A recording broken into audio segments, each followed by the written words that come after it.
Hello. आज हम जानेंगे फार्मेसी के बारे में कि फार्मेसी होता क्या है। फार्मेसी बेसिकली अगर हम जाने तो फार्मेसी एक वर्ड होता है जो कि डिराइव किया गया है कहाँ से, ग्रीक वर्ड से। ग्रीक वर्ड में इसका मीनिंग होता है फार्माकोन। फार्माकोन का मतलब हो गया मेडिसिन या फिर ड्रग। अगर हम नॉर्मल बोले कि फार्मेसी में क्या क्या चीज़ इंक्लूड होता है तो सबसे पहले आपका आता है कलेक्शन, फिर आता है identification, synthesis, purification, quality control, यानी कि कोई भी ऐसा प्रोसेस जिसमें कि मेडिसिन या जो ड्रग हो आपका वो बनाया जाए और सेल किया जाए। अगर हम नॉर्मल भाषा में बात करें इन जनरल सेंस तो होता क्या है कि वो जगह it is a place where medicine और ड्रग आर सोल्ड, यानी कि वो जगह जहाँ पे मेडिसिन या फिर कोई ड्रग को सेल या परचेज किया जाता है। और ये क्या है, ये एक आर्ट है, साइंस का। क्या है इसमें होता है, मैन्युफैक्चरिंग होता है, डिस्पेंसिंग होता है ड्रग का, जो कि बनाया जाता है किससे, या तो नेचुरल से या फिर सिंथेटिक से। सिंथेटिक से यानी कि जो मैन मेड होता है। अब इसमें हम ये क्यों बनाते हैं और क्यों यूज़ करते हैं, क्योंकि हमें ट्रीटमेंट करना होता है और बचाना होता है हमें डिजीज़ से। अब इसी के साथ में अगर हम देखें तो फार्मासिस्ट क्यों इम्पोर्टेंट होता है हमारे डेली लाइफ में, तो कुछ पॉइंट्स है जो हम क्लियर करेंगे। अब इसमें होता है एक्सीलेंट गाइड। एक्सीलेंट गाइड यानी कि फार्मासिस्ट आपका वो हो गया जो कि आपको एक्चुअल में गाइड कर सकता है कि आपको क्या करना चाहिए। जैसे कि मैंने मेंशन किया है, अगर important information is already included with medicine, यानी कोई भी इम्पोर्टेंट इन्फॉर्मेशन होता है वो मेडिसिन पे इंक्लूडेड होता है। बट जो मैनी पेशेंट्स यानी कि कई सारे पेशेंट्स होते हैं जिनको वर्बली यानी कि ओरली पता करना होता है कि क्या उसके डोजेस फॉर्म है, कितने टाइम लेना है, लिक्विड है, सॉलिड है, तो उसको हम क्या करते हैं, फार्मासिस्ट से ही कंफर्म करते हैं और वही बताता है हमें कि कैसे उसको लेना है मेडिसिन को। दूसरा पॉइंट आता है चेंज और रेफरल पाथ। चेंज और रेफरल पाथ में क्या आता है कि जो फार्मासिस्ट होता है यूजुअली हैव गुड नॉलेज, क्योंकि फार्मासिस्ट ही मेडिसिन बनाता है और सेल करता है। तो जाहिर सी बात है जो जिस चीज़ को मैन्युफैक्चर करेगा उसको उस चीज़ के बारे में सबसे ज़्यादा पता होगा। तो इसमें क्या है कि गुड नॉलेज होता है। और डॉक्टर्स को क्या होता है, डॉक्टर्स को बीमारियों के बारे में पता होता है, ना कि मेडिसिन के बारे में। तो इसमें क्या है कि हॉस्पिटल्स में या टाउन में अगर आप किसी कंट्री में जाते हो तो देखते हो कि सम टाइम क्या होता है, internationally due to concern networking, इसमें क्या होता है कि पहले चेक किया जाता है कि जो मेडिसिन वगैरह है वो क्या चल रहा है।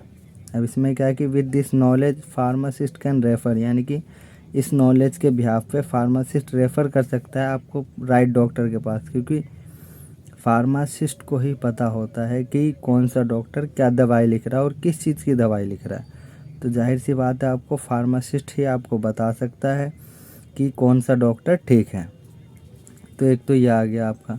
थर्ड पॉइंट आपका आ गया एडवाइस एंड काउंसल पेशेंट्स, यानी कि एडवाइस और काउंसल पेशेंट्स में क्या हो गया आपका कि जैसे गिविंग बेसिक हेल्थ टिप्स, यानी कि जो फार्मासिस्ट होगा वो आपको बेसिकली बता सकता है कि क्या क्या हेल्थ टिप्स है और इजीली आंसर कर सकता है आपका इलनेस स्पेसिफिक क्वेश्चंस जो भी हो गया। फार्मासिस्ट जो होंगे वो excellent advising patient to make healthy life choice, यानी कि फार्मासिस्ट का क्या है, अगर आप इसमें बेसिकली कहोगे अगर फार्मासिस्ट कोई गलती करता है तो उससे क्या है कि पूरी दुनिया का नुकसान हो सकता है। और अगर कोई डॉक्टर गलत दवाई लिखता है तो उससे क्या होता है कि सिर्फ एक पर्टिकुलर पेशेंट का तबीयत ख़राब होगा। तो ये चीज़ आता है। तो इसमें क्या है कि दे आर ऑल्सो काउंसल, यानी कि they counsel patients on mental health, यानी कि मेंटल हेल्थ पे भी आपको एडवाइस कर सकता है, या स्ट्रेस मैनेजमेंट है, या फिर वो सजेस्ट कर सकता है कि हाँ कंसल्ट कर लो आप कि राइट हेल्थ प्रोफेशनल आपको अगर ज़रूरत है तो। फोर्थ पॉइंट आता है आपका being there during an emergency, यानी कि जब हमारा इमरजेंसी होता है, कई बार होता है कि रात में हमें मेडिसिन की ज़रूरत पड़ती है या कुछ प्रॉब्लम हो जाता है जिसकी वजह से हमें डॉक्टर से कंसल्ट नहीं कर पाते, तो हम क्या करते हैं, डायरेक्ट हम फार्मासिस्ट के पास जाते हैं। वहाँ हम अपनी इमरजेंसी बताते हैं कि हाँ ये प्रॉब्लम हो गया है, ये चीज़ें हैं। तो फार्मासिस्ट कंफर्म करता है कि क्या प्रॉब्लम है, उसके बिहाफ पे वो आपको मेडिसिन देता है। तो एक ये आ गया। फिफ्थ आपका आ गया एम्पावरिंग पेशेंट्स। एम्पावरिंग पेशेंट्स में क्या है कि फार्मासिस्ट के पास पेशेंट्स का क्या है कि हेल्प करने का पूरा टैकल होता है कि वो कैसे पेशेंट्स को ठीक कर सकता है और कितनी जल्दी ठीक कर सकता है। और क्या है, impart knowledge, they motivate help patient to them self, यानी कि वो मोटिवेट भी कर सकता है। फार्मासिस्ट का है कि फर्स्ट पार्ट होता है, यानी कि हेल्थ के क्राइसिस के टाइम में फर्स्ट पार्ट होता है। अब इसमें क्या है कि फार्मासिस्ट अगर कोई दवाई बनाता है, जैसे मान लो अगर पैरासीटामोल है, हम सबको पता है कि बुखार का है। अगर पैरासीटामोल में कोई भी गलती होती है, जैसे पैरासीटामोल आपका बनाया, इसमें अगर एक गलती भी हुई तो उससे क्या है कि मैन्युफैक्चर हुआ कई सारे उस पे पेशेंट्स पे जाएगा। अगर सब ने गलत दवाई खा ली तो क्या है कि डायरेक्ट क्या हो सकती है, डेथ हो सकती है। बट अगर कोई डॉक्टर है और डॉक्टर ने कोई गलत दवाई लिख दी है तो उस पर्टिकुलर पेशेंट जो होगा उसको ही सबसे ज़्यादा दिक्कत होगा, ना कि किसी और को। इसीलिए यहाँ पे जो फार्मासिस्ट होते हैं इनका सबसे मेजर रोल होता है। मेजर इन द सेंस होता है कि आप अगर अदर कंट्री में देखोगे, जो डेवलप कंट्री है, वहाँ क्या होता है कि डॉक्टर के पास पेशेंट जाता है और डॉक्टर क्या करता है, डायग्नोज करता है। डायग्नोज यानी कि चेक करता है कि क्या बीमारी है, और वो सिर्फ लिखता है बीमारी। जैसे किसी को बुखार हो गया या किसी को डेंगू हो गया, अगर किसी को डेंगू है तो डॉक्टर ने लिख दिया डेंगू।